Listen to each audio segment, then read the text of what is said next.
बिस्मिल्लाहिर्रहमानिर्रहीम अस्सलामु अलैकुम रहमतुल्लाह। पाकिस्तान के अंदर अब एक नई दहशतगर्दी की लहर सामने आई है और ये लहर बड़ी खौफनाक है, बड़ी ही खौफनाक किस्म की। और ऊपर से रमज़ान का महीना है। रमज़ान के महीने में ये खौफनाक किस्म की लहर पाकिस्तान के लिए एक आंखें खोल देने के लिए काफ़ी होनी चाहिए, क्योंकि यहाँ पर जो बैठी हुई गवर्नमेंट है ये तो बिल्कुल सो रही है, सब तो पी के सो रही है। ना इनको पता है, ना इनको अंदाज़ा है, ना इनको मामलात की इतनी फहम फरासत है, ना समझ बूझ है। ये दहशतगर्दी के वाक़यात पाकिस्तान के लिए, पहले पाकिस्तान के अंदर जो है स्टेबिलिटी नहीं, पहले पाकिस्तान के अंदर इकनॉमिक स्टेबिलिटी नहीं, पहले पाकिस्तान के अंदर पॉलिटिकल स्टेबिलिटी नहीं, यहाँ पर अदलिया के अंदर बहरान आपको नज़र आता है, यहाँ पर अवामी सतह के ऊपर बहरान नज़र आता है। मुल्क के अंदर महंगाई है, बेरोज़गारी है, अवाम इस हुकूमत से तंग है। ये कम मसाइल थे कि ऊपर से एक दहशतगर्दी ने सर उठा लिया है। और जिस तरीके से दहशतगर्दी के पै दर पै वाक़यात हो रहे हैं, उसकी वजह से मसाइल बहुत ज़्यादा बढ़ चुके हैं। अब दो वाक़यात हुए हैं, अभी खैबर पख्तूनख्वा के अंदर हुए हैं। बलूचिस्तान का मामला अभी अलग है। और खैबर पख्तूनख्वा के अंदर जो दो वाक़यात हुए हैं, एक तो अकोड़ा खटक के अंदर हुआ है, नौशहरा के अंदर दारुल उलूम हक्कानिया के अंदर, वहाँ पर मस्जिद के ऊपर हमला किया गया और वहाँ पर नमाजियों समेत मौलाना हामिदुल हक को शहीद किया गया। बिल्कुल उसी तरीके से अब इस्टेब्लिशमेंट के ऊपर, फ़ौज के ऊपर, चेक पोस्ट के ऊपर, फ़ौजी छावनी के ऊपर बन्नू कैंट में हमला किया। कैंट के इलाके में एक तो चलें आपने बाकी जो इलाका होता है, सिविल एरिया होता है, वहाँ पर हमला कर दिया। कैंट जो है वो तो एक किस्म का नो गो एरिया होता है, आम आदमी तो वहाँ पर जा नहीं सकता। वहाँ पर तो बाकायदा चेकिंग होती है। आप देख लें, आप किसी भी कैंट के अंदर चले जाएं, आप लाहौर में चले जाएं, किसी भी कैंट के अंदर आपकी एंट्री नहीं हो सकती। वहाँ पर आईडी कार्ड चेक किया जाता है, आपकी जांच पड़ताल की जाती है, आपको उठाया जाता है, बैठाया जाता है, चेक किया जाता है और लाइटें मारी जाती हैं, पता नहीं क्या कुछ किया जाता है। उसके बाद जाके बंदा कहीं एंटर होता है कैंट के अंदर। और यहाँ बन्नू कैंट के अंदर ये वाक़या पेश आ गया है, इतना बड़ा वहाँ पर फ़ौजी छावनी के ऊपर हमला कर दिया गया। और उधर बलूचिस्तान के अंदर जो है वो आपको पता है कि वहाँ पर किस तरीके से BLA वगैरह और इस तरह की जो अलहदगी पसंद तंजीमें हैं वो कैसे ऑपरेट करती हैं, काम करती हैं। और वहाँ पर लसानियत की बुनियाद के ऊपर, अब ये पाकिस्तान की फ़ॉल्ट लाइन्स हैं, इनके ऊपर हमला किया जाता है कि लसानियत की बुनियाद के ऊपर या फ़िरकावारियत की बुनियाद के ऊपर या फिर मज़हब की बुनियाद के ऊपर आप लोगों के ऊपर हमला करें। तो ये पाकिस्तान की फ़ॉल्ट लाइन्स हैं, इनके ऊपर हमला किया जाता है टारगेटेड किस्म के। ये जानबूझ के एक प्लान के तहत, साजिश के तहत, ये एक बाकायदा इसके पीछे एक थॉट होती है, इसके पीछे सोच होती है, इसको टारगेट किया जाता है ताकि पाकिस्तान की फ़ॉल्ट लाइन्स को हिलाया जाए और पाकिस्तान के अंदर जो है इंस्टेबिलिटी और ज़्यादा बढ़ाई जा सके। अब क्योंकि पाकिस्तान की अहमियत जो है वो आलमी ताकतों की नज़र में बढ़ने जा रही है, तो ये दुश्मन ताकतें एक्टिव हो चुकी हैं, ये दुश्मन ताकतें मुतहरिक हो गई हैं और दुश्मन ताकतों ने पाकिस्तान के ऊपर हमले शुरू कर दिए हैं। अब मसला क्या हुआ है देखें, एक तो ये कि इसके ऊपर इस्टेब्लिशमेंट या पाकिस्तान की फ़ौज जो है वो शदीद तरीन बरहम है। अब दो तीन चीज़ें हैं।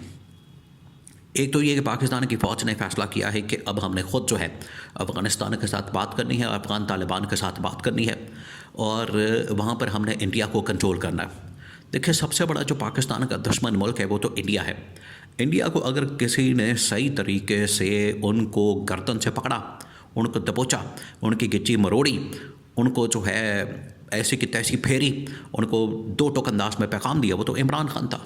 इमरान खान ने इनको बताया था कि मोदी तुम बाज आ जाओ, बंदे के पुत्र बन जाओ, इंसान बनो और पाकिस्तान के ऊपर हमला करना, पाकिस्तान के ऊपर दहशतगर्दी की कार्रवाइयाँ करना, पाकिस्तान के ऊपर जो है हमला करके यहाँ पर इंस्टेबिलिटी पैदा करना, इससे बाज आ जाओ। देखिए, आज ये जो कुलभूषण यादव पकड़ा हुआ, ये इमरान खान के दौर में पकड़ा गया था।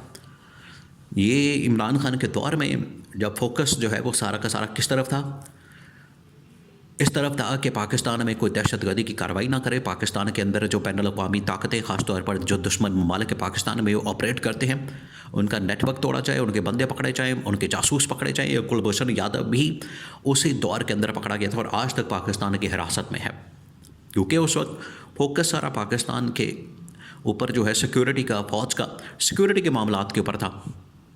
आज एक अलहदा बात है कि अदलिया के अंदर बैठे हुए जजेस ये बात करते हैं कि पाकिस्तान की जो फ़ौज है पॉलिटिकल इंजीनियरिंग कर रही है। तो आज तो बिल्कुल हालात बदल गए, लेकिन वो वक्त कितना ज़बरदस्त था जब इमरान खान के दौर में बिल्कुल फोकस हर बंदे का, हर काम का right man for the right job होता था।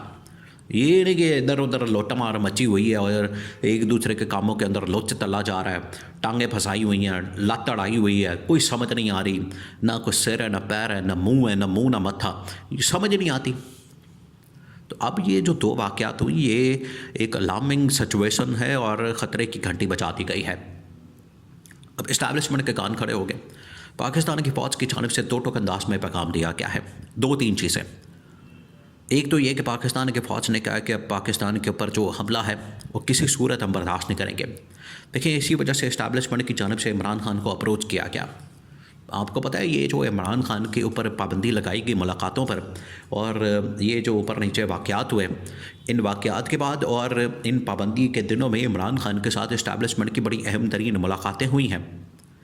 और इस दहशतगर्दी के वाक़यात के बाद अली अमीन गन्नापुर को रात के अंधेरे में वहाँ पर इमरान खान से मुलाकात के लिए भेजा गया, ताकि इमरान खान के साथ मुलाकात करके ये जो इस वक्त डेवलपमेंट्स हो रही हैं बड़ी खौफनाक किस्म की, इनके ऊपर राय ली जा सके, इनके ऊपर इमरान खान से पूछा जा सके कि आपकी क्या राय है, आप क्या रास्ता तजवीज़ करते हैं, आप क्या मशवरा देते हैं। क्योंकि इमरान खान आखिरकार इस तरह के मामलात को बड़े अच्छे तरीके से समझता है। इमरान खान को पता है कि ये तमाम की तमाम चीज़ें कैसे ऑपरेट होती है, इनको कहाँ से ऑपरेट किया जाता है, इनको कैसे पकड़ा जाए, इनको कैसे जड़ से ख़त्म किया जाए। तो एक तो ये कि इस्टेब्लिशमेंट अब बिल्कुल फोकस होकर इसके ऊपर काम कर रही है। एक तो ये हुकूमत की जानिब से ये जो 1 पेज का एक बड़ा ड्रामा किया जाता है, 1 पेज, अब ये किताब ही खाली किताब रह गई है, वो खाली किताब रह गई है ना, उसके अंदर कुछ लिखा हुआ है, और ये पेज पूज ख़त्म हो गए सारे। ये भूल जाएं अब ये एक पेज के ऊपर है, वो किसी और पेज पर है, ये किसी और पेज पर है, ये पेज ही फ़र्क है। ये पहले पेज पर है और ये गवर्नमेंट इस्टेब्लिशमेंट जो 100वें पेज पर है। तो ये अब छोड़ें, ये 1 पेज। अब आप कारकर्दगी दिखाएं, अवाम की अदालत में जाएं और अपना परफॉर्मेंस दिखाएं, जो कि आपके पल्ले है नहीं। तो गवर्नमेंट को अपना काम करना चाहिए और इस्टेब्लिशमेंट पाकिस्तान की फ़ौज को अपना काम करना चाहिए। अब उन्हें अंदाज़ा हो गया कि ये हमले बड़े खौफनाक हैं, ख़तरनाक हैं। खैबर पख्तूनख्वा के अंदर जो ऊपर नीचे हमले हुए, और रमज़ान के दिनों में आगे ईद है, आगे बड़े सिक्योरिटी सिचुएशन जो है इस खत्ते के अंदर बड़ी टफ़ होने जा रही है। तो अगर फ़ौज इस तरफ पॉलिटिकल मामलात के अंदर लगी रहेगी तो सिक्योरिटी सिचुएशन कौन संभालेगा, कौन इसको हैंडल करेगा, मैनेज करेगा। तो अब जनरल आसिम ने यह फ़ैसला किया कि हमारा फोकस अब सिर्फ सिक्योरिटी होगा। खैबर पख्तूनख्वा के अंदर तालिबान के साथ बात, अली अमीन गन्नापुर के ज़रिए से अफ़गानिस्तान तालिबान के साथ, और बलूचिस्तान के बाकी लोगों के साथ, ये अब फोकस है। और गवर्नमेंट जाए भाड़ में, गवर्नमेंट काम करती नहीं करती अवाम जाने ये जाने। अगर नहीं करती 6 महीने साल टोटल इनके पास है, तो उसके बाद तो इस गवर्नमेंट को फार कर दिया जाएगा।